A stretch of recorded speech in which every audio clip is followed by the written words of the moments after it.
Welcome back to our channel where we share updates and untold stories about Catherine, Princess of Wales, and her royal family. Today, we bring you some news: King Charles in turmoil over Prince William's final plan for new era, no place for Camilla. An informed source has indicated that the framework for the new working royal in the era of Prince William is now being established. Queen Camilla is reportedly displeased with the new plan since it omits her family from the next royal celebration. An eyewitness said that King Charles had significant tension due to Camilla's request over her family and her apprehension about Prince William's plans. The royal family is now in disarray, characterized by discord and tension. As the British monarchy experiences considerable transition, Prince William, the Prince of Wales, has undeniably elevated his public prominence and considerable influence inside the royal family. Following the accession of his father, King Charles III, and particularly as the king has encountered health issues necessitating treatment, the heir apparent has evolved from a traditionally supportive role to one that is markedly more central to the daily representation and strategic direction of the crown. This job signifies a substantial departure from the conventional responsibilities of the heir apparent. This growth is indicated by a pattern of more consistent public contacts, the creation and promotion of specific policy goals, and a leadership style that is more direct and assertive. Collectively, these elements suggest that the monarchy is not just perpetuating the conventional succession apprenticeship. Instead, it is deliberately altering its course in a purposeful effort to align the institution with the exigencies and circumstances of the contemporary day. The intricate personal and institutional relationships within the House of Windsor have been re-examined because to the transition. The intricate emotional links among the King, the Queen, and the Prince of Wales have been highlighted. Experts and palace sources indicate that historical context continues to influence public perceptions, particularly the legacy of Diana, Princess of Wales, which shapes decision-making inside the palace and familial connections. Reports from palace insiders and royal analysts suggest a period of adjustment in which Prince William's vision for a more efficient and contemporary institution is becoming more clear. This occurs despite the monarchy's apparent semblance of unity. This changeover has seemingly induced significant emotional and strategic turmoil inside the confines of Clarence House and Buckingham Palace.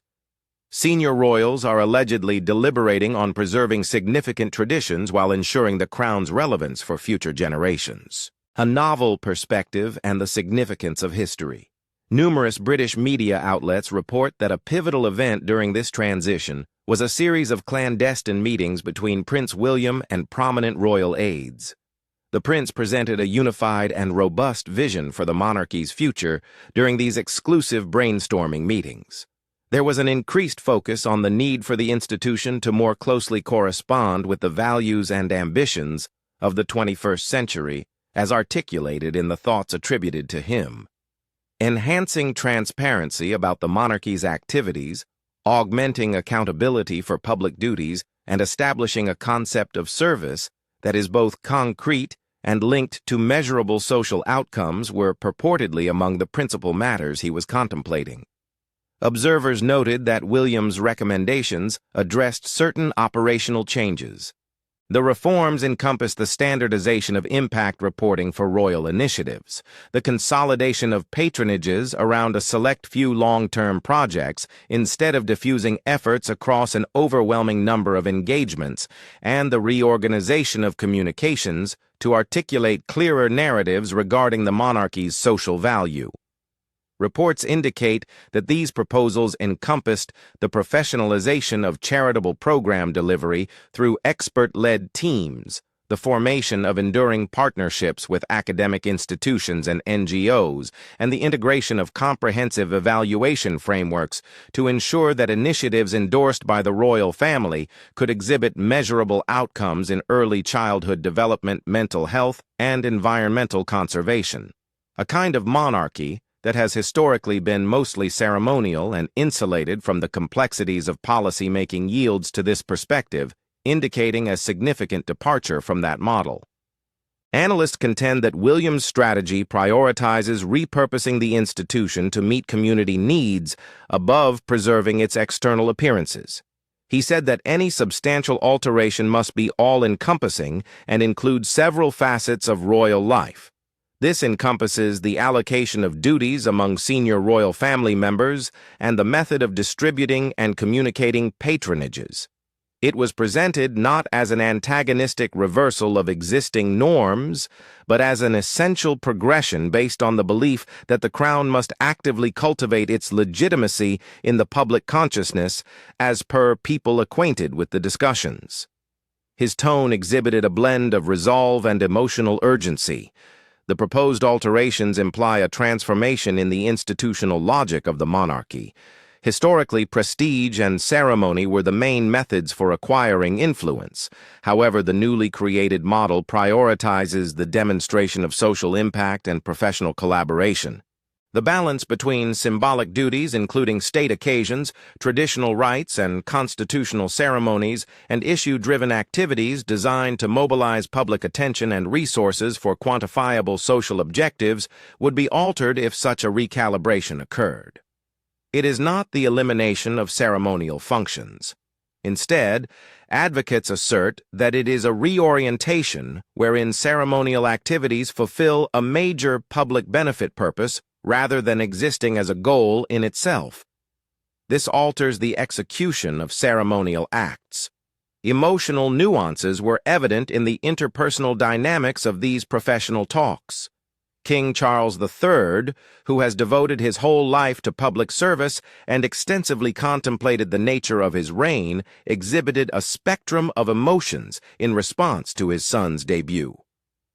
Journalistic accounts depict the king's response as multifaceted, marked by a combination of paternal pride nostalgia and awareness of an impending generational shift. For Charles, such moments seem to reinforce the idea that the future he had meticulously crafted through decades of public service and personal preparation was now being actively shaped by the ambitions and vigor of his successor. Charles's history of modernizing aspects of royal life, including efforts to reduce institutional costs and align engagements with his advocated causes, such as environmental stewardship, suggests that his response to William's suggestions was not inherently adversarial. Insiders characterize the dynamic as a discussion over which elements of continuity should be preserved and which should be altered to meet the demands of a new era. This results in a nuanced interplay where the sovereign's moral authority and historical legitimacy provide essential continuity, while the successor's pragmatic strategies delineate a path toward enhanced public engagement. It is proposed that Queen Camilla, whose path to popular acceptance has been prolonged and sometimes fraught with challenges, has been affected in a distinct way. She met William's offers with a serene sorrow despite her reputation for emotional stability. The relevance of certain older royals, including her own, was implicitly challenged by the prospect of a more progressive and efficient monarchy. The event revealed an internal recalibration whereby established hierarchies were more adaptable and contingent upon the objectives of the future generation inside the corporation. In essence, Prince William was increasingly seen not only as an heir preparing for duties, but as an individual actively crafting the next chapter in the Crown's history. The unspoken influence of Diana, Princess of Wales. It is essential to analyze the enduring and formative influence of Prince William's mother, Diana, Princess of Wales, to comprehend the deeper motivations shaping his demeanor. The life and tragic demise of Diana have profoundly influenced the perspectives and sense of duty of both Prince William and Prince Harry, who are members of the royal family. The public narrative surrounding the collapse of their parents' marriage, along with Camilla's role in influencing that narrative, is a significant aspect of the family's emotional history. In contrast to his brother William's public response has been more subdued. Yet onlookers note that his demeanor reflects a composed and resolute disposition. Nevertheless, astute observers have noted that he consistently maintains a considerable distance in his interactions with his stepmother, despite his ability to uphold etiquette and execute duties with professional regularity in official contexts. The union is seen by biographers and outsiders as marked by polite formality rather than intimate closeness. This seeming civility masks a profound emotional rift that is unaddressed throughout the partnership. William's understanding of Camilla is complex and very personal. He asserts that she is not just the king's companion, but also, in his view, a representation of the emotional anguish his mother experienced in the years leading up to her death.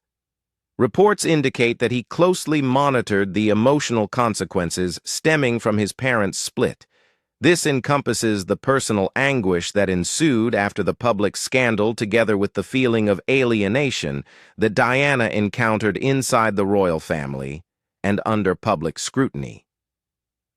Observers claim that this incident motivates William's desire to save his family from like harm.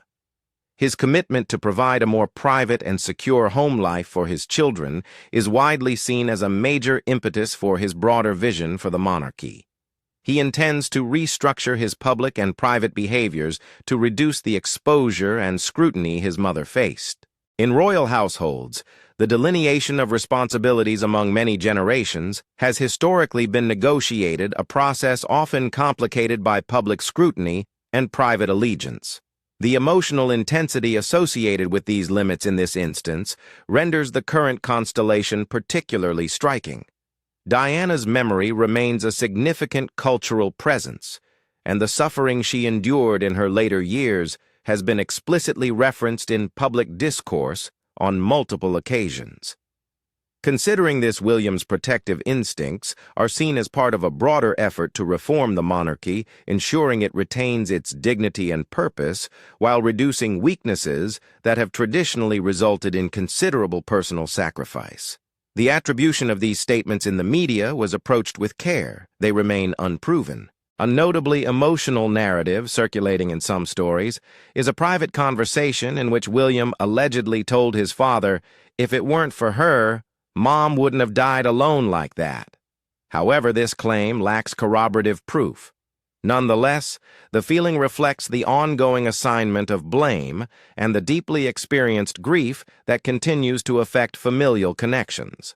Both have openly asserted that the relentless media pursuit exacerbated by the public turmoil surrounding their parents' divorce had a role in the events leading to Diana's demise. While there is no proof implicating Camilla in the crash that led to her death, both William and Harry have acknowledged that this was a significant factor.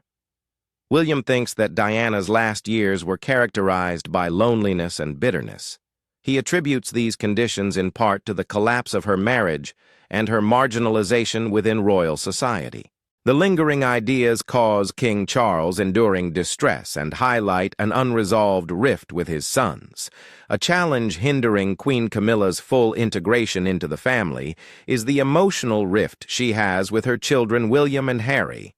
Sources familiar with the matter indicate that she has not been fully embraced as a stepmother, despite her decades of dedication to Charles and her efforts to foster relationships with his children and grandkids.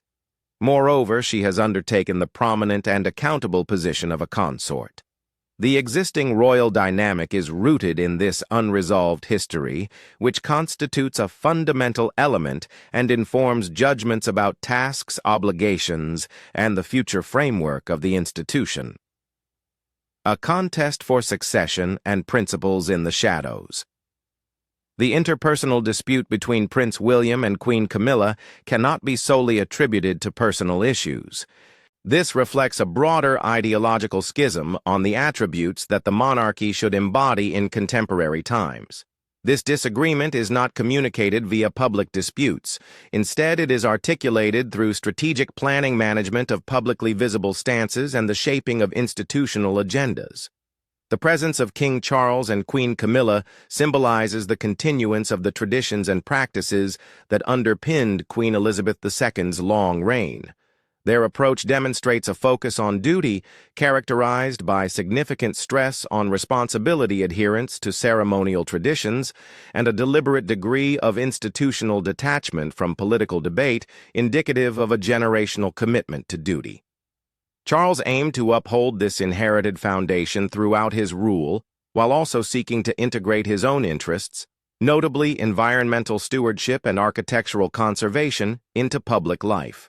His objective has sometimes been characterized as subtle reform, signifying his desire to preserve essential continuity while simultaneously altering priorities in areas he deems critical.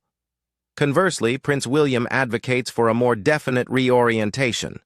He is said to have concluded that the monarchy's long-term viability depends on diminishing what he perceives as superfluous ceremonial weight and fostering a more prominent issue-focused engagement. This occurs despite his proclaimed love for his grandmother's heritage of stability. This approach is shown by their decision to focus on critical social issues, including mental health, early childhood development, homelessness, and environmental conservation.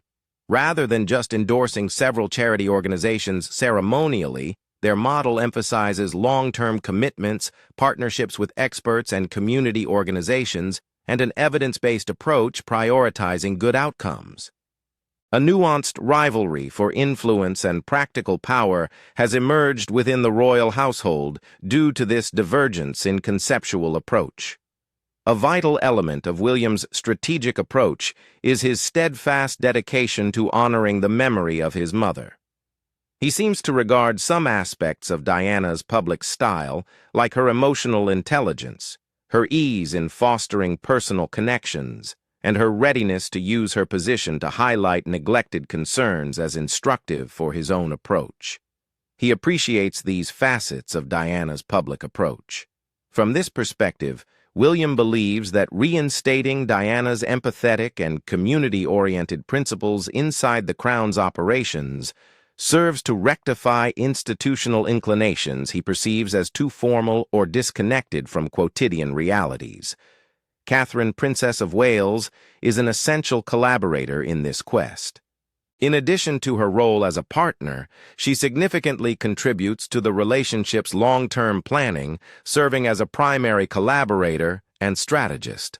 Observers have remarked that Catherine's calm and intentional public manner complements William's leadership. Catherine's focused efforts in early children via the Royal Foundation Center for Early Children demonstrate the couple's long-term evidence-based dedication. Catherine's sensitivity to the emotional nuances of William's family background is said to serve as a stabilizing influence, reinforcing their commitment to establishing a robust family life for their children, so ensuring a stable environment for them. The couple's intimate friends and family describe their relationship as one that combines meticulous attention to symbolism with thorough planning. Just as William emphasizes impact and professional presentation, Catherine's interests in design, education, and child development align harmoniously with his. The communications team has begun to develop a unified narrative that connects human experiences to policy issues. Their parenting decisions and their want to preserve family privacy are shown as the experience foundation for advocating more social assistance for their family. This narrative aims to engage an audience more cognizant of the interconnections among familial dynamics, mental health, and public policy. In a confidential instance reported by various sources, William purportedly vowed to Catherine, stating, "I will never allow her, their daughter Princess Charlotte, to grow up in a family akin to mine." This assertion, whether quoted directly or paraphrased, underscores the deeply personal implications central to his public agenda. His aspiration to reform the monarchy transcends mere institutional nostalgia or theoretical modernization. It is fundamentally linked to his responsibilities as a husband and father, as well as his imperative to protect his children from the traumatic experiences and intrusions he personally endured. The reconfiguration of the Sovereign Authority Office. As Prince William's role progresses, the practical implications of this transformation are more evident. The new frameworks and strategic aspirations he has articulated signify a shift in leadership emphasis. The concept of a streamlined monarchy is a crucial idea associated with this transformation. This approach involves a core group of senior working royals who focus on a narrow set of enduring objectives supported by a small professional team adept at delivering coordinated messaging and measurable outcomes. Although the term has been associated with King Charles's previous aspirations for a more efficient household, its implementation now seems to be pursued with renewed enthusiasm under William's leadership. In the paradigm preferred by William, the principal characters are himself and the Princess of Wales. They work in close collaboration with a designated set of senior royals, including the Duke and Duchess of Edinburgh, Prince Edward and Sophie, and the Royal Princess Anne, each possessing distinct functions and responsibilities pertinent to their positions. In this framework, efficiency, mutual support, and a cohesive public voice are assigned equal importance. The notion of streamlining involves more than only decreasing the frequency of appearances. The consolidation of staff, alignment of patronages with strategy themes, and establishment of interdisciplinary teams proficient in program implementation are necessary. It would undoubtedly include the assessment of assets, finances, and the distribution of residences associated with royal duties. These decisions have both financial consequences and symbolic significance. Proponents assert that the objective is to provide a limited array of well-defined royal projects, each with measurable goals and verifiable results, rather than a vast list of mostly ceremonial engagements. It is significant that Queen Camilla's name is not included in the planning documents related to the parameters of this proposed operating core. Many experts suggest that her anticipated role in a future monarchy led by William seems to be less significant than it was during Charles's reign. Notwithstanding this, she will continue in fulfilling her duties as the sovereign's spouse and will retain the formal designation of Queen Consort. Royal watchers see Camilla's lack of a clearly defined portfolio as a deliberate and strategic realignment rather than a complete dismissal. This interpretation is predicated on the existence of the portfolio. The operational center of gravity of the palace has shifted towards Kensington Palace and the staff associated with the Prince and Princess of Wales. William has assumed more responsibility and has adopted a prominent position in public affairs. The consequences of this transfer of responsibility are irreversible and have occurred gradually.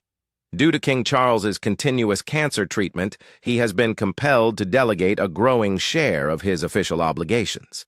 In response, Prince William has undertaken this responsibility not as an occasional substitute, but as a proactive and authoritative figure representing the crown at significant national and global events. His prominent participation in events, like as the 80th anniversary commemorations of D-Day in Normandy, illustrates the duties he does on behalf of the monarchy. Observers have characterized him as operating similarly to a regent, assuming a substantial portion of the representational duties typically assigned to the sovereign. Such a position is subject to both constitutional and practical constraints. Due to Britain's unwritten constitution and the conventions that uphold the monarchy, the king is obligated to adopt a political position while remaining detached from the daily functions of government. Any transfer of duty must conform to that framework. When a person is disabled for a lengthy duration, legal mechanisms exist which may include acts of regency. Nonetheless, these measures are seen atypical and politically perilous. Henceforth, the allocation of tasks would be managed by the informal endorsement of the sovereign and through meticulous collaboration with government personnel. The current recalibration necessitates a careful equilibrium to expand the practical mandate of the successor while avoiding constitutional debate. This situation's progression is termed a quiet revolution by royal commentators and insiders. This denotes a reconfiguration of institutional power occurring not via a dramatic constitutional change, but through pragmatic adaptation and the redistribution of daily tasks. Although the Prince of Wales's objectives and activities propel practical advancements, the King's approval, whether implicit or explicit, remains a crucial need for these transformations. No evidence suggests constitutional excess or breach of decorum.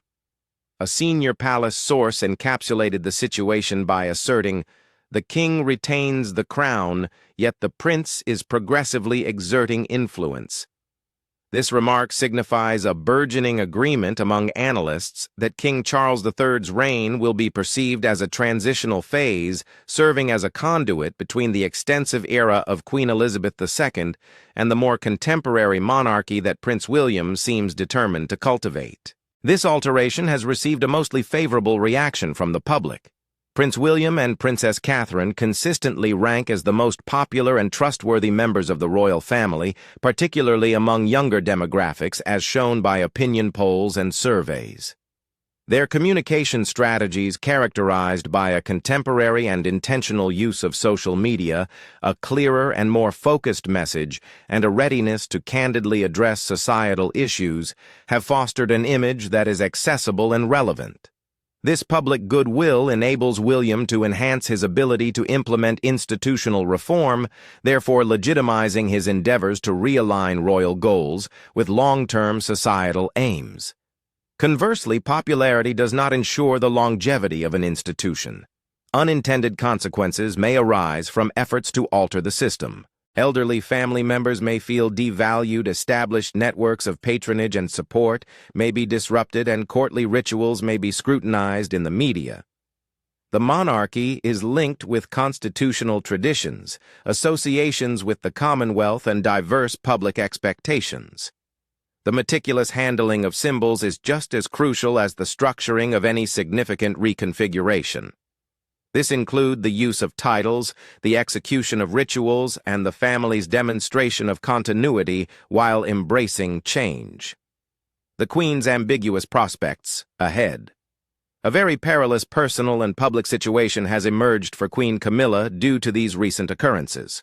Her transformation from a polarizing character to a revered queen consort has been a lengthy process achieved by unwavering public service, diligent relationship building, and personal resilience. She has garnered acclaim for her steadfast support of King Charles' attributes, described as pragmatism and dry humor, and her commitment to issues like literacy and assistance for victims of domestic abuse. Camilla's legitimacy and ease in her public role have always relied on the approval of others. This encompasses the late Queen Elizabeth II, who purportedly sanctioned Camilla's designation as queen consort upon Charles's ascension. Camilla's legitimacy and ease in her public position have always depended in part on acceptance. Conversely, the phrase has never seemed to be fully aligned with the public's enduring dedication to Diana's memory. As Prince William advocates for a model aligned with his mother's principles, Camilla's public presence becomes more intricate. This conflict is exacerbated by the enhancement of Prince William's authority. Any perceived reduction in her role is simultaneously seen as a reconfiguration of the king's symbolic authority. This phenomenon has been well documented, revealing that the Queen has been somewhat sidelined in William's projected plans. Camilla has the difficulty of retaining her support for the crown while confronting the prospect of a future in which her stepson will increasingly dictate the institution's agenda.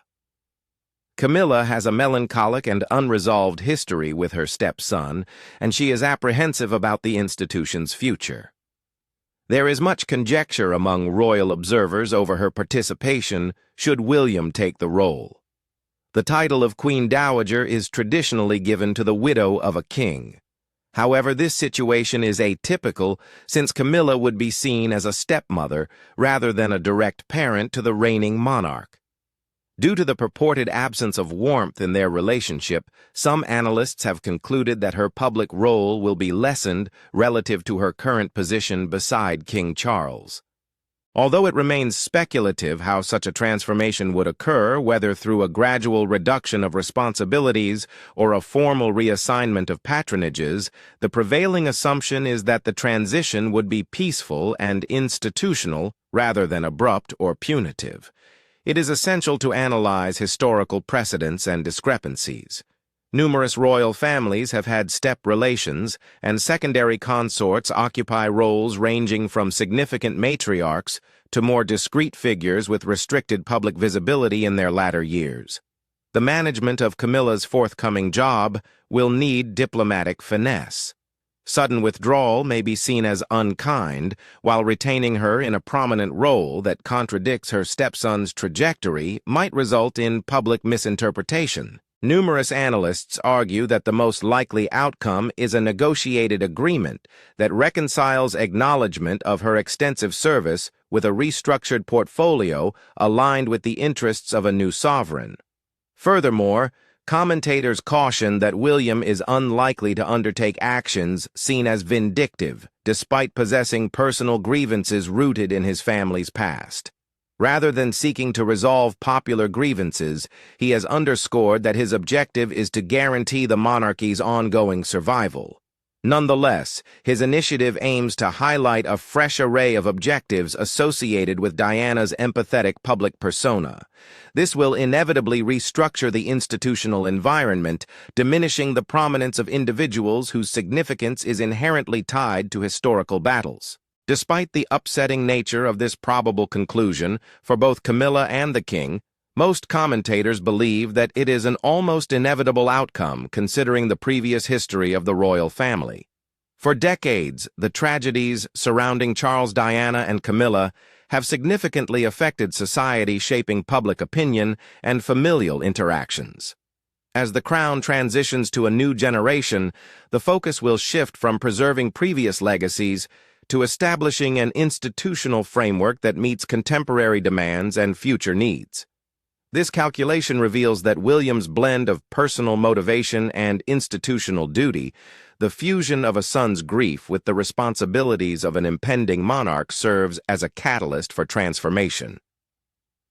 Considerations of a broader scope and global implications. The restructuring of the monarchy has implications that go beyond the palace's boundaries.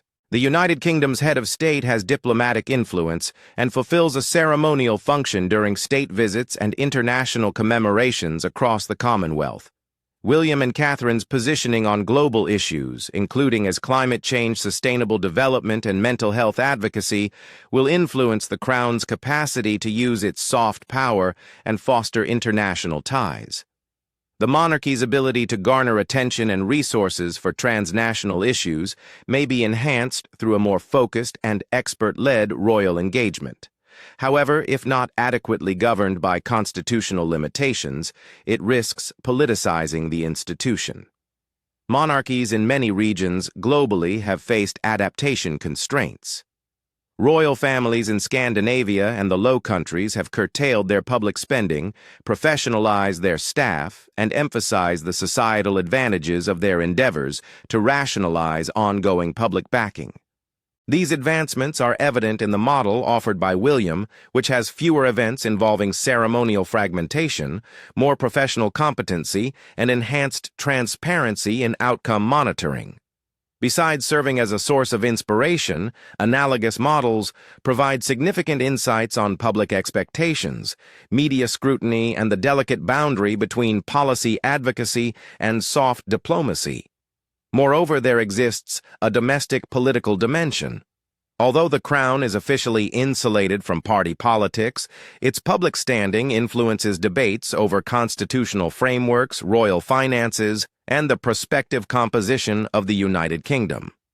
And seeming overreach by the royal family into policy advocacy may provoke political backlash, while a decline in public legitimacy might intensify Republican sentiments among some segments of the population. Both consequences may heighten the probability of political opposition. William's dilemma is twofold. Firstly, to demonstrate that a modernized monarchy can provide public benefit without contravening constitutional constraints, and secondly, to preserve the symbolic authority that upholds the institution's unique position within Britain's constitutional framework. A reconstitution currently in progress. The reconstitution of the British monarchy is a complex process that is currently under progress. Prince William's heightened public engagement, the policy-oriented initiatives he spearheads, and his assertive leadership are together facilitating the evolution of the Crown's internal operations and its public relations strategy. His approach seems to be driven by a personal objective to protect his family from the horrors experienced by his mother, as well as an institutional directive to establish a monarchy that is more relevant to contemporary society. This dual requirement accounts for a substantial part of the motivation for the noticeable improvements in palace operations. Other senior royals have responded in other manners. Some have adopted a moderated approach to continuity, while others have been confined to a more restricted operational core. Despite King Charles III's status as the reigning monarch and his retention of formal authority, health-related concerns have necessitated an accelerated redistribution of duties that was already underway. As the power dynamics inside the household transition to William and his associates Queen Camilla, whose rise to consort has marked a prolonged rehabilitation in public perception, now faces an ambiguous personal and institutional destiny. The ongoing events represent not a rupture, but an evolution, a meticulously managed and often distressing recalibration aimed at safeguarding the monarchy's future. This transformation is marked by continuity, which entails honoring the historical responsibilities and symbolic roles of the crown, and innovation which emphasizes quantifiable social impact, efficient public representation, and an institutional narrative aligned with the priorities and sensibilities of 21st century Britain. As these forces unfold inside the palace and in the public sphere, the contours of the monarchy's next era are already starting to emerge. An individual's perspective on tradition change and the balance between personal hardship and societal obligation significantly influences their assessment of whether this outcome is lamentable or favorable.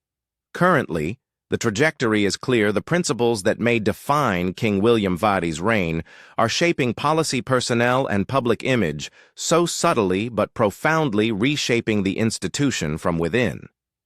This occurs prior to his formal acquisition of such title. There are risks and ambiguities to contemplate.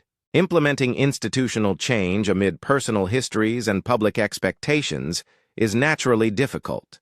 It requires strategic clarity, rigorous implementation, astute family management, and ongoing engagement with a public whose views are prone to fluctuation. A monarchy that is more evidence-based and efficient will be evaluated in the coming years to determine its capacity to maintain the symbolic cohesion of the United Kingdom's constitutional character. If the recalibration is successful, it might reinforce the Crown's position in a changing society. Yet if it fails, it may accelerate debates on the monarchy's relevance. The ongoing change pertains to individuals as much as it does to infrastructure. This is a generational crossroads when an heir burdened by personal anguish and civic responsibility endeavors to reevaluate the ethical and pragmatic significance of the monarchy. The issues at hand are personal, institutional, and national in scope. These issues include reconciling past traumas with future responsibilities, converting symbolic power into concrete societal value, and preserving continuity while adapting to change. The Prince of Wales seems resolute on addressing such problems directly. In this pivotal chapter of the extensive history of the House of Windsor, the paramount question to address is whether his efforts will culminate in a lasting reconstruction of the Church of England. Thank you for watching the video. Please let us know your thoughts and goodbye for now.